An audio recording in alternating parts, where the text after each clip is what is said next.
What's going on, Summoners? I'm Kangas, and I'll be your host for our patch 11.6 rundown. This video will cover all the changes for patch 11.6 and also provide our tier list curated by our high and low analysts for all 5 roles. Oh, and to the YouTube comment analysts, no, our picks are not ordered in their tiers unless specifically stated. Also, whatever it is you're going through, it's gonna be okay. So hit that sub button and let's get into it. So to kick off the video, let's talk about skins. We all love seeing new skins, and this patch features more Battle Academia skins that look amazing. Battle Academia Caitlyn, Garen, Leona, Wukong, and Yone are now available. And Leona also has a Prestige Edition that you can unlock. I love the Battle Academia skins, and with some more in the shop, I heavily suggest that you guys check them out. Now let's move on to the balance changes.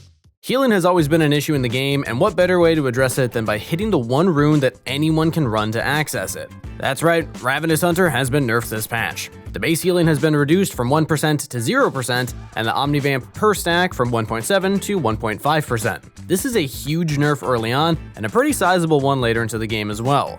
This rune was previously providing way too much free sustain, and players will now have to weigh the consequences of bad trading a lot more heavily than before. Also want to take a quick second to let you guys know we're running a promotion over on ProGuides.com. If you use the code RANKUP2021, you can save 20% on our subscription, so make sure to check it out. But now back to those changes. Fleet Footwork has also been nerfed this patch. The AP healing ratio was lowered from 30 to 20%. While this change targets specific champions, it does still address the bigger issue at hand, which is, once again, the immense amount of healing currently in the game. AP champions using Fleet Footwork will especially notice their healing decreased in the later stages of the game. Blade of the Ruined King is also receiving some nerfs as part of this wave of change. The lifesteal has been reduced from 12% to 10%, and the siphon damage increased from 40 to 120 to 40 to 150. It's clear what this change does. You trade off some sustain for extra damage. Champions who apply on-hit effects easily and those with a ton of attack speed will for the most part end up unaffected by this change. It's a fair trade of sustain for late game damage, but for champions who build the item for mobility rather than damage, the loss of sustain will definitely leave them hurting. Next up, we've got a nerf to one of the strongest items in the game, Steric's Gauge. With its plethora of stats and incredible passive, Steric's is an easy go-to for nearly any top laner right now. The item has gotten so popular, especially when paired with Stridebreaker, that it's become one of the strongest second purchases in the entire game. To lower its effectiveness, healing on its Bloodlust passive has been reduced to 50% beyond the first stack. Top lane bruisers, juggernauts, and even fighters are going to be a bit easier to kill following this change, as Steric's was honestly providing too much as a single item. While Gore Drinker dominated the meta previously, Stridebreaker has slowly transitioned to take its place. A ton of the strongest champions right now are using it, and nerfing the item should open up the lane for more champs. The nerf isn't a complicated one either. Its health has been reduced from 300 to 200. One major change this patch is that AP champions are having their defensive options weakened. Seeker's Armguard in particular has its bonus armor per stack reduced to 0.5, meaning that it'll cap out at 15 rather than 30. This is a huge nerf to the item, especially considering that AD assassins are already pretty dominant right now. And if we move over to Pro Play, this item's built all the time. Verdant Barrier has also been nerfed in what seems to be Riot's attempt to speed up the game. The MR per kill has been lowered from 0.5 to 0.3, meaning that it maxes out at 9 bonus MR. Also, the ability power has been lowered from 25 to 20. Void Staff has also been nerfed. Although the ability power has been increased from 65 to 70, the price has gone up from 2,500 to 2,700. At such a low price before, there was no reason to not build one. It's an item that any champion with magic damage can utilize well, so we'll see if the new higher price bar has an effect. But good news is, we also did get some item buffs. First up is an under-purchased support mythic, Shirelia's. Shirelia's Battle Song's active has had its cooldown reduced from 90 to 75 seconds. With this buff, it should serve as both a stronger offensive tool as well as one to help teammates make a speedy getaway. Next is Luden's Tempest. Dealing damage with abilities now lowers the cooldown on it by 0.5 seconds, up to a max of 6 per ability. This is a massive buff to Spellslingers, and I'd expect the mid lane meta to heavily change up this patch as a result. While many mages are squishier because of the nerfs to defensive items, this buff alone might help balance it out. And after being OP at the start of the season, Sunfire Aegis received some changes to put it in line with the other tank mythics. A bit pricier than the others, it recently felt a bit too weak for the investment, and this patch, the ability haste has been increased from 15 to 25, and the immolate damage per stack up from 10 to 12%. Finally, Rabadon's death cap was also buffed. The price has gone down from 3,800 to 3,600. Rabadon's is one of the biggest power spikes for AP mid laners, and its high price tag made it really difficult to access. Cheaper than before, players should be able to finish it faster and spike at crucial moments in the game. And yes, if you're keeping track, that is 2 AP items that have gotten buffed this patch. Mid lane meta is going to be spicy, everybody. Again, with all the healing nerfs, Immortal Shield Bow is also on the list. The lifesteal has been reduced from 12 to 10%. Meanwhile, Lifeline's lifesteal has been removed and replaced by a new passive that provides 15 to 35 AD for 8 seconds. Also, the shield has gone up from 250 to 700 to 300 to 800. The general direction of this change is that marksmen benefit from it heavily because of the DPS boost, while melee champions also find that same buff alongside more risks with the loss of sustain.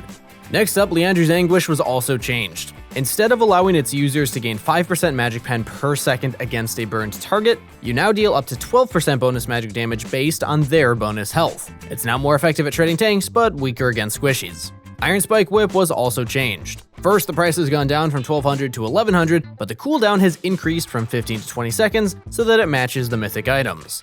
Summoner Teleport, meanwhile, was also changed. After casting Teleport, you now remove both home guards as well as respawn home guards. To compensate for this nerf, the cooldown has been decreased from 420 to 240 seconds to 420 to 210 seconds. Meanwhile, Summoner Spell Smite has actually been buffed this patch. The base healing has gone up from 70 to 90. Finally, Gromp's experience has been increased. It's gone up from 125 to 168.75 to the new 135 to 182.25. This small change is a little bit of good news for junglers that have had so much taken away from them recently. Next up, let's run through the top lane. First for the top lane is one that kinda surprises me, a nerf to Urgot. I hadn't seen a lot of him in my games, but apparently he's been popping off. His W's on hit modifier has now been reduced from 75% to 50%. 75% was far too high given how quickly he attacks with his W active. This apparently led to an insane amount of power with specific items like Titanic Hydra, and with a nerf to Stridebreaker as well this patch, Urgot won't be moving up to the OP tier, but staying around the S tier instead. And speaking of nerfs, Renekton's ultimate also got one. The bonus health was reduced from 250 to 750, down to 250 to 550. Renekton will now rely more heavily on his early game dominance as he's lost a decent chunk of his health in the mid to late game. Although he's been a solid pick in high elo, Renekton's dominance isn't as pronounced at most other ranks, so we'll leave him in the A tier. Also, here's our question of the day. Which role needs more champions? Obviously I'm biased as a support main, but I want to see more roaming supports. Not crazy ones like Rel, but creative ones like Bard. I think it's crazy that we still don't have a support that really drops a ward as an ability. Just give me Bard, but instead of healing with his W, just place a ward in a brush and I'll be happy. But let me know what your answer is in the comments down below. Now back to the top lane. Gnar has been subjectively the strongest top laner in the game for the past few patches. To combat this, we've already noted that items were nerfed this patch. Next up for him, his W's damage has also been reduced by 10 at all ranks. Overall, this is a simple slap on the wrist nerf, and the bigger one is Stridebreaker's health reduction. Gnar will still remain an OP pick even after this change. And after all these changes, we've actually moved Malphite into the OP tier. With Stridebreaker and Sterix nerfed this patch, Malphite is a champion who comes out only stronger than before, as Sunfire Aegis was also buffed. He's already been a solid pick, and hitting so many top laners at once will likely lead to him popping off this patch. So our OP picks for the top lane are Darius, Garen, and Malphite, followed up by Gnar, Camille, Maokai, Poppy, Cho'Gath, Riven, Mordekaiser, Fiora, Urgot, and Nocturne. Next up is the jungle. There's plenty of jungle changes to go over this patch, so let's just dive right in. While he's had ups and downs, Hecarim has been a monster so far this year. This patch he's received another nerf as his Q damage was decreased from 60 to 228 to 60 to 208. Now Hecarim's mid game should be noticeably weaker than previous patches. However, Hecarim has been disgustingly powerful, and while he is weaker, we still think he'll remain an OP pick this patch. Karthus was also nerfed this patch as his Q damage is now 10 less at max rank. His mid to late game damage output will take a hit, and his jungle clear will be a bit slower than before after level 3. We'll leave him in the S tier after this patch. Lilia has also been nerfed. She's a heavily contested pick in both high elo and competitive play. While Lilia's damage is pretty high, it can actually be pretty hard to coordinate and effectively use her kit outside of pro play. But despite this, her ultimate's cooldown has been increased from 130 to 90 to 150 to 110. But even given this, we'll still leave her in the A tier. Now on to the buffs, Volibear Jungle has actually received some huge ones this patch. His W heal against wounded jungle monsters has gone up from 50% to 100%. Also, his E damage cap has been changed from a scaling 150 to 750 to a flat 750. This will result in much more control over early dragons and Rift Heralds, as well as an insanely faster clear. We moved him up to the A tier as a result.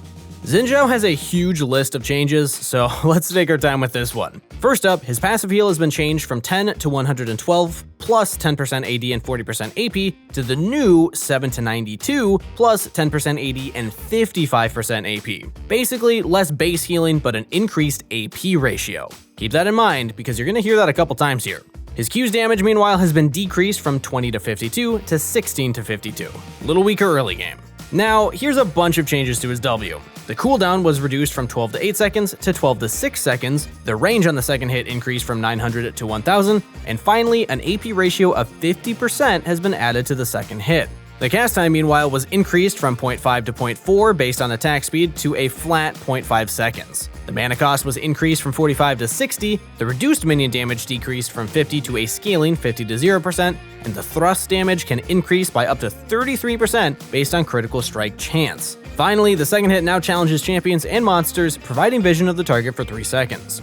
Xin Zhao's E cooldown was also lowered from 12 to 11 seconds, the dash speed decreased from 3000 to 2500, but the cast range increased to 1100 against challenged targets.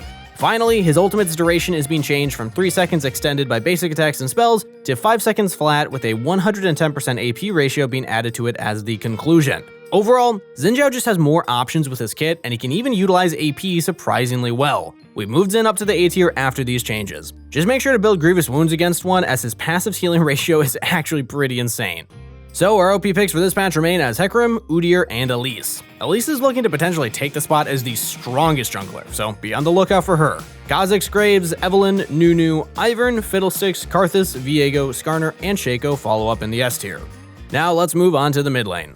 There's always going to be mixed feelings towards an Akali change. As she's been underperforming, this one is intended to be a buff. It's a long list though, so let's run through it. First, her health has been reduced from 575 to 500, and her HP per level from 95 to 105. Her passive no longer restores energy as well. Her Q's energy cost has been lowered from 120 to 100 to the new 130 to 70, but will no longer deal bonus damage to minions at level 9. Next, her W will increase her max energy by 80. Overall, this means that Akali's level 1 will be a lot weaker as a result of the increased energy cost on her Q. However, once she puts a point into her W, she'll instantly have much more energy to work with. Akali's E total damage has gone up from 100 to 380 plus 70% AD and 100% AP to 100 to 450 plus 85% AD and 120% AP. However, rather than dealing half damage on both hits, the split was changed to a 30 to 70 ratio, meaning that if you want to access the increased damage, you'll have to commit and jump to your opponent. Finally, her ultimate's first cast now deals magic damage, and the damage was buffed from 125 to 325 plus 50% bonus AD to 80 to 360 plus 50% bonus AD and 30% AP. These are huge changes, and we've moved her up to the A tier as a result. Akali's early game is much more volatile than before, but at the same time, she scales way better than before. Next, LeBlanc has gotten a minor buff. Her W's mana cost was reduced from 60 to 120 to 60 to 100. While this will help LeBlanc clear waves and cast spells more often, we think she'll end up being stronger, but not necessarily because of this change. Rather, the previous buff to Luden's Echo we mentioned is what's going to bump her up. So we placed LeBlanc into the S tier this patch. Sylas has also been buffed. His passive attack speed has gone up from 80% to 125%, and his W's cooldown has been decreased from 13 to 7 to 13 to 6 seconds. The mana cost has also been reduced by 10, but in return, the AP healing ratio decreased from 50 to 45%. Overall, this is a medium-sized buff, especially because of his low W cooldown in the late game. While he'll probably still be a bit lackluster in low elo, Sylas is bound to pop off in high elo this patch, so he's up to the A tier. Given the massive buffs to Luden's, our high elo analysts have made some judgment calls about who will be stronger this patch. The two big ones that come to mind are Cassiopeia and Ryze. They've both been moved up a tier, Cass into the S tier, and Ryze into the A tier because of this change. While Liandry's will still remain an option for Cassiopeia, Luden's looks like it'll be the superior choice against Squishies, especially with the changes to Liandry's this patch. Our OP picks from the mid lane are Anivia, Kassadin, and Zed, and we've moved Yone down to the S tier as a result of the changes to Shield Bow, meaning that S tier is now comprised of Pantheon, Victor, Annie, Katarina, Galio, Fizz, Echo, Kiana, Viego, Diana, Talon, Yasuo, Ahri, Yone, LeBlanc, and Cassiopeia. Unfortunately, there aren't any changes to talk about for the bottom lane this patch.